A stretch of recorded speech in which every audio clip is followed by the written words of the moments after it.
All right, let's talk about something we use literally every second of every day, but probably don't think about nearly enough: electricity. We're going to pull back the curtain and uncover the one core rule that makes it all work, and then we'll meet the silent guardians hiding in your walls that are keeping you safe right now. So let me ask you this. Everything electric in the room with you, I'm talking your phone, the lights overhead, even the screen you're watching this on right now, it all follows one single hidden rule. Kind of wild, right? So what is that rule? Well, let's find out. Because here's the deal. Electricity isn't some kind of magic. Nope. It's pure physics. It has to follow a really strict, predictable rule book. And today, we're going to flip that book open to the most important page of all. And that core law, it's called Ohm's law. Now, don't worry about the textbook definition just yet. Instead, I want you to picture a simple water pipe, okay? Voltage, that's the pressure pushing the water through. Current, that's the flow, how much water is actually moving. And resistance, well, that's how narrow or wide the pipe is. It's really that simple. More pressure gets you more flow. A skinnier pipe gives you less flow. That's the heart of it, right there. And what's so cool is how these three things are locked together in this constant dance. You can't change one without affecting the others. Just look at this table. See that first row? If our water pressure, the voltage, stays the same, but the flow, the current, actually increases, well, how is that possible? There's only one way. The pipe must have gotten wider. The resistance had to go down. See? They're always balancing each other. And of course, there's a super simple formula that puts this all into mathematical language. It's just E equals I times R. That's it. Voltage equals current times resistance. Don't let the simplicity fool you, though. This little equation, it's the bedrock, the absolute foundation for pretty much all modern electronics. Okay, so we've got the rule that governs the flow down, but what about the path it takes? Turns out that's just as important. The path literally determines if everything works smoothly, or if one tiny failure can bring the whole system crashing down. It all comes down to the roads that electricity travels on. And really, there are two main types of highways for electricity. We call them series and parallel circuits. A series circuit, that's like a one-way street.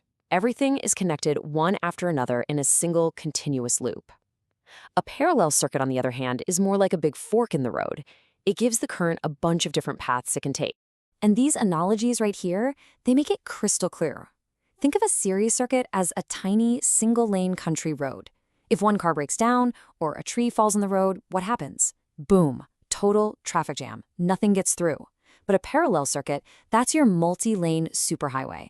If one lane closes for construction, who cares? Traffic just moves over to the other lanes and keeps right on flowing. You've totally seen this in real life. You know those old holiday lights where if one single bulb burns out, the entire string just goes dark? Yep, that's a series circuit in action. And that is exactly why your house is wired in parallel. It's absolutely crucial. It makes sure every single outlet gets the full, proper voltage. I mean, can you imagine if it was wired in series? Plugging in your toaster would make all the lights in your house dim? No, thank you. Okay, so we've got the rule, we've got the roads. But how do we actually measure the work that electricity is doing? You know, the part that actually lights up a room or heats up your coffee. Well, that's where something called power comes in, and we measure it in watts. See, power isn't just about the pressure or the flow alone. It's about what happens when you combine them. It's the actual, tangible result. It's the brightness of the light bulb, the heat coming off your stove, the motor spinning in your blender.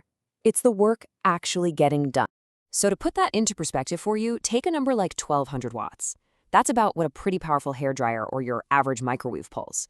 It just kind of gives you a real-world scale for how much work is needed to generate that much heat so fast. All right, now this is where everything we've talked about really comes together. We've got all this incredible power flowing through our homes, all following these rules. But what happens when something goes wrong, when the rules get broken? Well, that's when we have to rely on the unseen guardians living in our walls. It's a two-part defense system. You know, electrical safety isn't just a good idea. It's the law.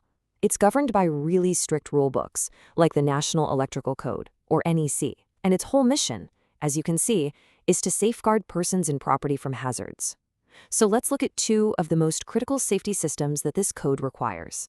First up, we have overcurrent protection. Just think of this as a traffic cop posted on that electrical highway we talked about. Its only job is to watch the flow, the current. And if way too much current tries to rush through at once, causing a dangerous electrical traffic jam, This cop steps in and shuts it all down. And most common tool for that job is the circuit breaker in your home. It's such a brilliantly simple piece of engineering, really.